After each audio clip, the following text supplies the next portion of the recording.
Oh, hey, it's you. So glad you could join us. You know, I'm watching these other video logs on YouTube. And I'm noticing a lot of these good ones. The guys have they tend to have like a steady intro and a steady outro. And, I'm a little new to the thing, so maybe I got to work on it. I'm just thinking about it, like, I never know how to start these things or end them. But anyways, I crack myself up. Funny guy. So I feel like you guys are due for an update. And God's been doing a lot of work on me, man. I'm really feel like lately I've been growing a lot. 32 days right now strong, like haven't even peaked anything pornographic, been avoiding it like the plague. And I know that's not a really long time, but for 2024 it's kind of a big deal for me this year. Above average, to say the least. And yeah, I feel like a lot of that's due to, well, really the support, the people around me, the help I've got, network of guys, absolutely God, 100%, leading me through it. I think about like addictions and things I've overcome, like smoking in the past, like prescription drugs, and it always seems like it's a process. It's a long process to get over things. Like for me, smoking, I felt like I wanted to quit smoking for a good 5 or 6 years before I finally was able to. And it took a lot of learning about the habit, the addiction, myself, different coping mechanisms, things that work, things that don't work, to get to a place to where I realize now, like, I don't want a cigarette at all. But if I were to take one drag, I know exactly how it's going to go down. Like, I'm going to get lightheaded. I'm going to hate the taste. I'm probably not even going to finish the cigarette. I'll throw it away before I even get down to it. But guarantee you this, the next day, boom, I'm going to wake up, I'm going to buy a pack of cigarettes. Like, that is how that goes. I've failed so many times that I know the routine. So, my goal with the whole pornography thing, I know we kind of started the video series off on that, so I feel like I'm stuck talking about it for like forever now. But I would like to get to a place to where I feel like I'm past it, and I feel like I'm able to maybe leave some advice on it. So maybe at some point I'll make a video dedicated to that and just my journey and my struggle with that. But I'm not there yet. Like, I mean, 32 days it's something to be proud of, but I would not consider that being out of the woods by any stretch. And to be honest with myself, this is typically where I end up falling. So this is where the rubber meets the road. Just need to be extra careful. I'll definitely keep you guys updated if anything happens there. But yeah, moving in the right direction. Also with the kids, man, I feel like God has really taught me a lot with parenting this past week or two. It's funny because I feel like what I'm learning is every time I want to change something big in my kids, what ends up happening is I need to change something big in myself. And that's really what it boils down to, because something I'm observing with my kids is, especially the young ones, they have a tendency to like match your energy. And I think I let things spiral when my younger ones were getting frustrated. It's like I would get frustrated, and then when I got frustrated, they would get even more frustrated, and their emotions, they don't have the skills to deal with them. Like, they don't have the coping mechanisms that us adults have. And I know this is like really basic stuff that I'm sure many of you are like, yeah, duh. But I'm learning here. Like, I'm not never said I was the sharpest tool in the box, but I'm just learning so much, like, problems that I thought were in my kids or in my kid's heart. I'm like, man, I gotta correct this. At the end of the day, it's just a reflection on me, man. They're only gonna do what they see me do. They're only gonna react the way they see me react. And if I'm getting irate and stupid, like, they're just gonna magnify it. So yeah, I'm definitely growing and learning and striving to improve in that area. I've got a lot left to do, but I'm really happy that God's here and He's working with me and revealing these things to me. So good forward progress with these things. But something new that I've noticed in my character that's like bothering me. Like right now, I've noticed like several times I've got this spirit of compromise and I don't even want to say cowardice because like it's such a nasty word, but I mean at the end of the day it's kind of what it is, to where I've been approached by people who are, I guess, irate and stupid, and I've bowed down to it. You know what I mean? Like I've allowed their emotions to dictate what reality is, to the point to where I'm compromising to the point to where I'm ashamed of what I'm allowing to happen. Feel me? And just trying to navigate where that's coming from and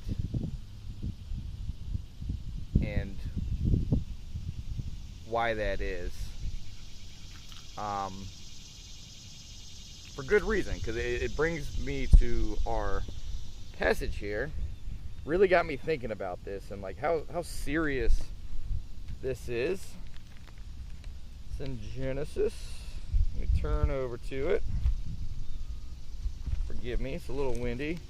I'm outside. I'm actually on my way to the job, and I apologize. I feel like the past couple, maybe even several videos, I've had these ideas in my head, and I let life get in the way, and I didn't make it a priority. And when I finally had time, and I sat down and I recorded the video, it just came out like,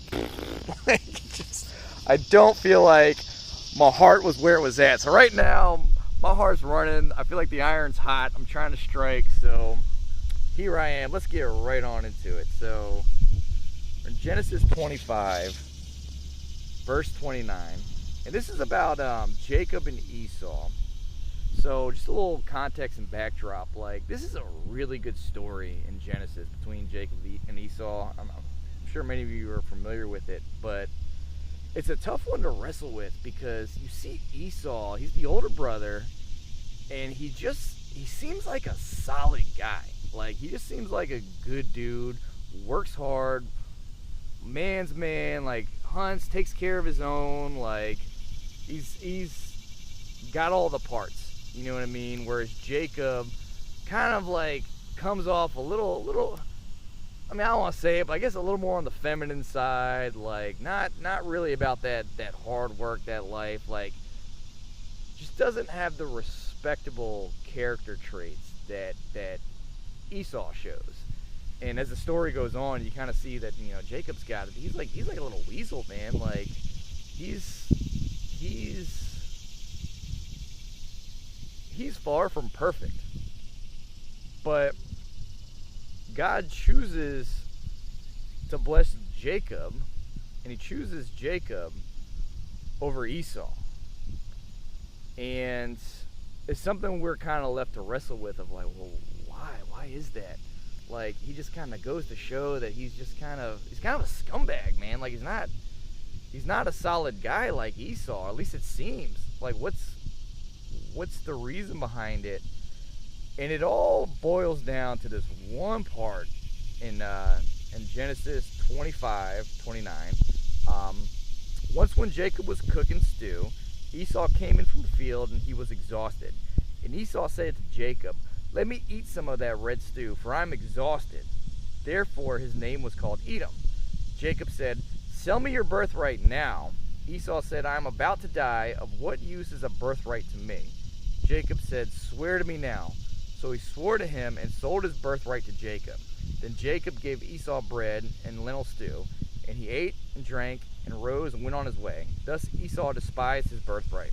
And I think that the way it ends there, like he despised his birthright.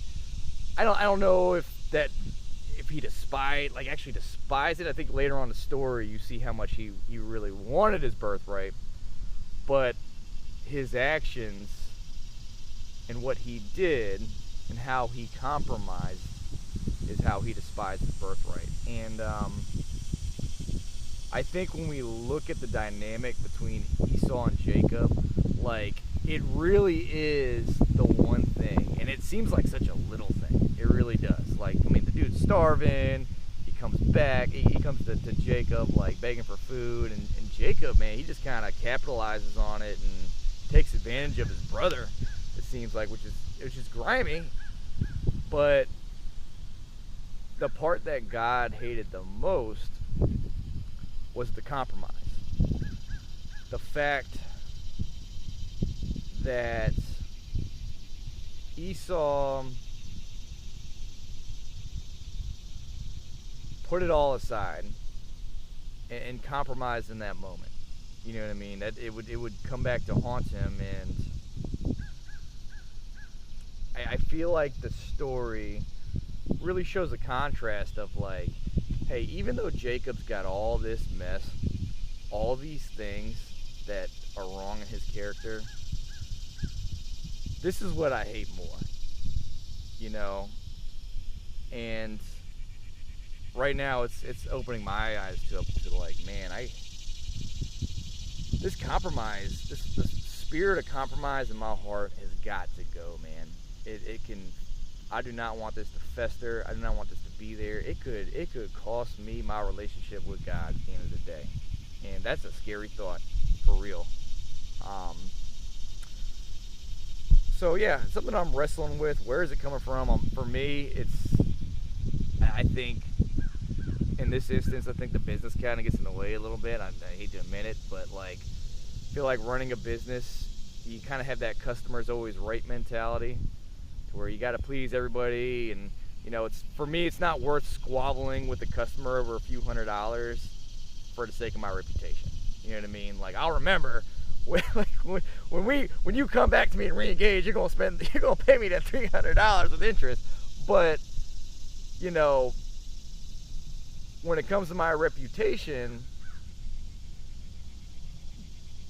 I might crank out 9 jobs that go perfectly, but everybody's gonna want to hear about that one that didn't go well, you know. So you just don't give people in this business, you don't give them any room to say anything negative about you, about your company. Like, it's just, at least that's how I've been doing it. But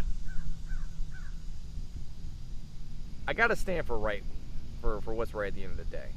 And I think that's where I need to grow up and change. Just because somebody comes at me all emotional, like, it is what it is. But this world right now, it's full of angry, stupid people. Like, if you look around, like, I hate to say it, but it's the truth. Like, everybody's pissed off and everybody's being stupid. Like, and the more pissed off they get, the stupider they get, the stupider they sound. And, like, we got to stand for what's right, man, at the end of the day. Like, we can't get sucked into it. We can't allow that to win out. And to my shame, I've just noticed, man, I've let some stupid, angry people really affect me recently, and I've bowed down to it. And I don't want to be a coward. Like, I really don't. I don't want that to be me. And it's something I got to work on, because it's what's gonna prevent me from obtaining the kingdom. You know what I mean? Like, God don't want to deal with cowards. He doesn't. He doesn't want to deal with compromising people who are just people pleasers. Like, that's not what he's about. That's the story. You can't build on that foundation. That's why he built on Jacob. Like, man, I can work with this mess. I would rather work with all this junk than work with a guy who's just going to fold and compromise. Like, so, yeah, those are my thoughts for today. Trying to strike when the iron's hot. I know I kind of came off the job here, but you know what? Like, when it's important, this is the kingdom of God we're talking about. Like, let me pull over, let me go over to this tree, get my thoughts out. Like, I don't know where these videos are going, but you know, if it gets me thinking about God for a few minutes, like, it's a good thing. So, hope this is helpful for somebody. Till next time, God bless.